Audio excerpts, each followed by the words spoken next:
My involvement with gangs started at a very young age because we had postcode wars. People got stabbed over these things, people got robbed. It happened to me a number of times. And when it happens to someone personally, that's when you think, you know what, I'm going to go and seek out revenge.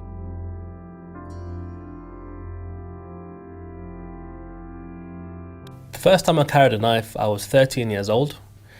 The reason why I carried a knife was because I had my bike robbed from me, and at that point these two guys were bigger than me, and I knew in a fist fight it wasn't going to go down. And my other friends who were carrying knives as well thought it was a great idea. On the other side, it was also something cool to do.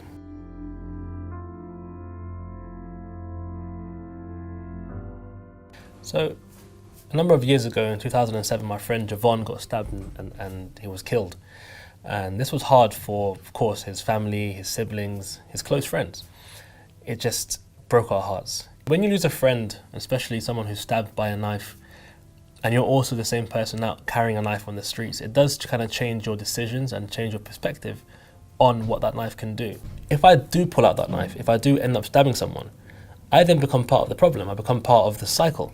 So although you may have a pure intention as to why you're carrying the knife, you are now going to become the stereotype, the young man who's killed someone. I was sick and tired, number one, of not getting a job because of how I looked. I was sick and tired of walking down the street and women who were carrying a handbag would clutch onto it very closely as they approached me. I was sick and tired of fitting this stereotype that made people judge me from who I am and how I looked. So after, unfortunately, Jevonne passed away and another friend of mine, his neck got slashed and he died, I thought knives isn't something I want to be a part of anymore. And I decided to put the knife down and I got rid of them. Now, for me to change, it took many things.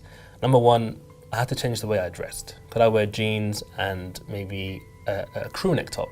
It looks less threatening than a hood on, so I tried that. So leaving the gang, yes, I had threats. I deleted everything. I snapped my SIM card. I went into ghost mode.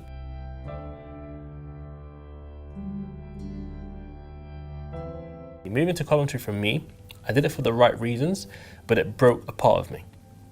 I missed my family every single day. It didn't start great. Again, I didn't have really my own place to stay. I didn't have a great job. I was doing door-to-door selling, which was horrible, but I was making a decent living.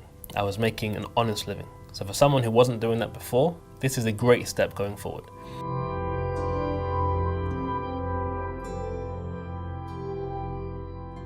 Being in a gang for a lot of people, it does feel like a unit, a family unit. That's already a hard decision because it's like you're going through a massive breakup, and most of us know what a breakup feels like. It hurts. Secondly, it's also because there will be repercussions because you know information. I got hunted, I got chased many times, which is why I initially moved from central London up north.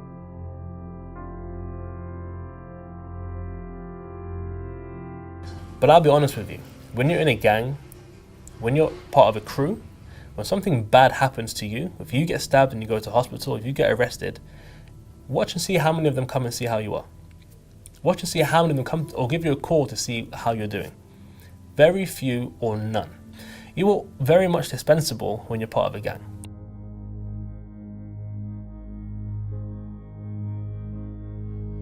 I came across this poster which said Prince's Trust Team Program. I'll be honest with you, I had no idea who they were. What happened to me on that program was very powerful. This is where my life really changed.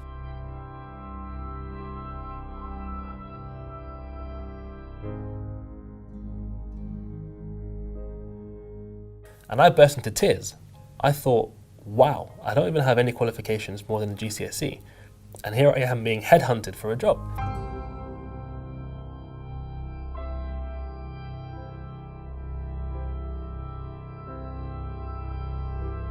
My point to say to you is that although right now the bubble that you feel in is so important, at some point a bubble will land on the floor and it will burst. And eventually the bubble will pop. Now, unfortunately, it has to take for someone dying for that to happen, or it takes for you getting stabbed and hurt for that to happen.